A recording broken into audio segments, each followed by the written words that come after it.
Your Excellency Xi Jinping, President of the People's Republic of China, Your Excellencies, Heads of State and Government, Your Excellency Antonio Guterres, United Nations Secretary General, Heads of International Organization, ladies and gentlemen. At the outset, allow me to express my gratitude to President Xi Jinping and the government of the People's Republic of China for convening us today and for the warm hospitality that has been accorded to us.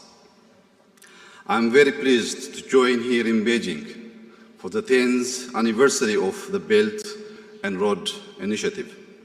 The BRI, which is a laudable ambition to connect Asia, Europe, and Africa, is a significant international cooperation initiative anchored in the principles of collective progress. I applaud President Xi for his vision in designing and launching the Belt and Road Initiative, as well as for the proposal of the 3 global initiatives of civilization, security, and development, aimed at building a community with a shared future. Excellencies, as a global community, we find ourselves in an ever complex and crisis-prone world. We are confronted with a climate problem, structural shifts, and global insecurity. Concerted and collaborative efforts to address our common challenges have often helped us remain resilient. Hence, more than ever, we are called upon as global leaders to uphold the principles of humanity, justice, inclusivity, equity, and compassion in rising up to the occasion. I stand before you representing an ancient and historic civilization, Ethiopia, a country gifted with a robust and resilient population of over 120 million that drives Africa's fastest growing economy. Located in the Horn region, Ethiopia also serves as an important gateway between Africa, the Middle East, and the wider Asia.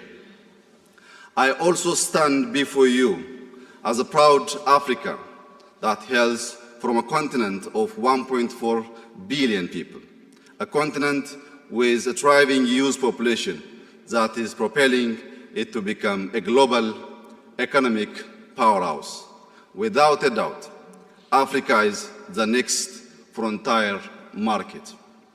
Excellencies, historic relations between the African continent and China span 2,000 years. Sino-African relations can be traced back to the reign of Emperor Wu of Han. With the development of the Silk Road, exchanges between Africa and China became increasingly frequent and reached their peak during the Ming Dynasty. Admiral Zheng He's voyage to the Western Seas reached the east coast of Africa, bridging Chinese specialties such as ceramics and silk, and returning to China with many commodities. China has maintained diplomatic relations with numerous African countries since the Ming Dynasty.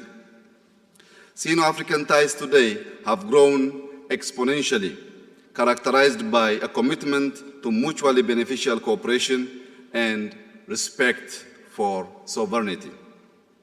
Through the BRI, these relations are delivering infrastructure developments across Africa, as well as helping to improve trade within the continent and with China.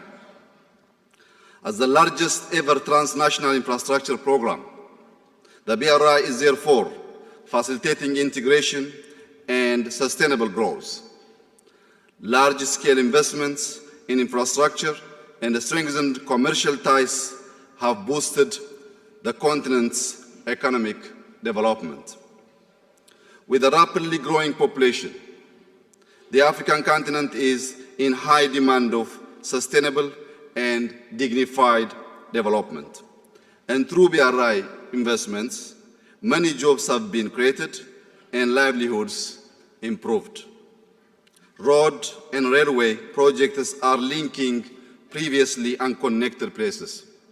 People-to-people relations are being enhanced both within and across countries.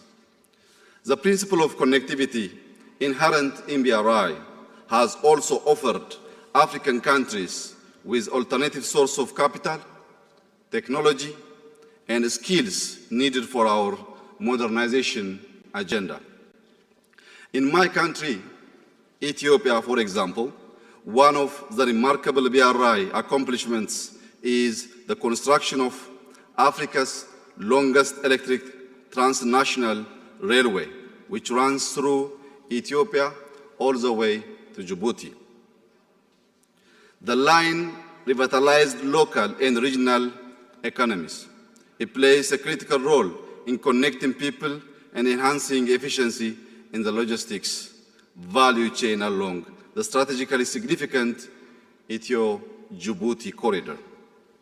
Excellencies, ladies and gentlemen, once a source of raw materials, Africa is now realizing its potential and capacity.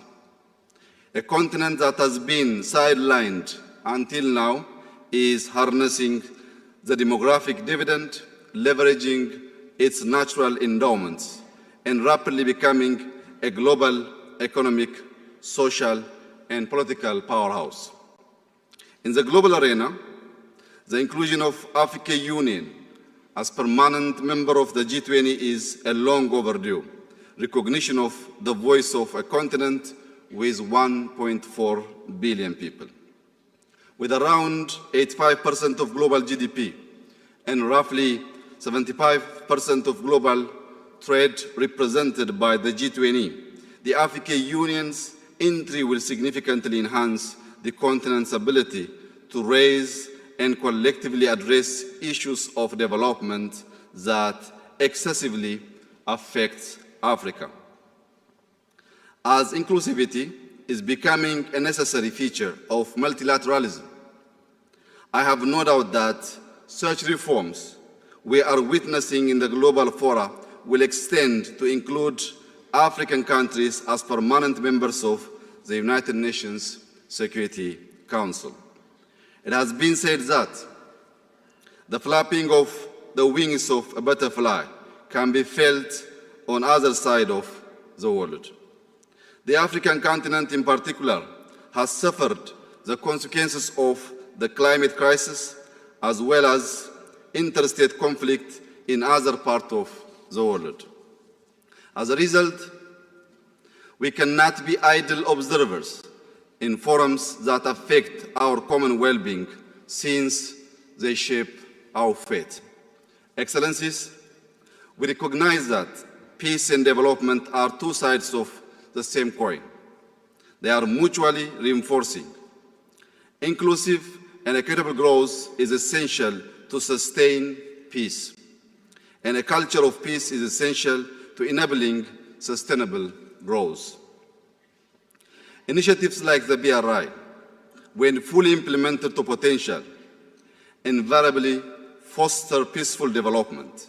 The power of integration resides in enabling schemes that bring people closer to intimate knowledge and understanding of one another. Infrastructure used to bridge rather than divide offers value and builds trust. In a world full of barriers, I call upon all of us to build bridges to connect metaphorically as well as literally. As I conclude my remarks, I would like to highlight the proposal put for proposed by the President Xi during the recent China-Africa Leaders Dialogue held in Johannesburg. This includes China's initiative on supporting Africa's industrialization, plan for China supporting Africa's agriculture modernization, and the plan for China-Africa cooperation on talent development. I also support the 8 points proposed by President Xi because it mainly focuses on investing both on people and planet, which leads us to prosperity. These Africa-centered initiatives are foresighted investments that build a bridge to the Africa we want. I would like to emphasize that Ethiopia fully welcomes these plans and initiatives in harmony with our development strategy and 10-year economic plan to diversify our economy and forge our path to holistic prosperity. I thank you. Sheshe.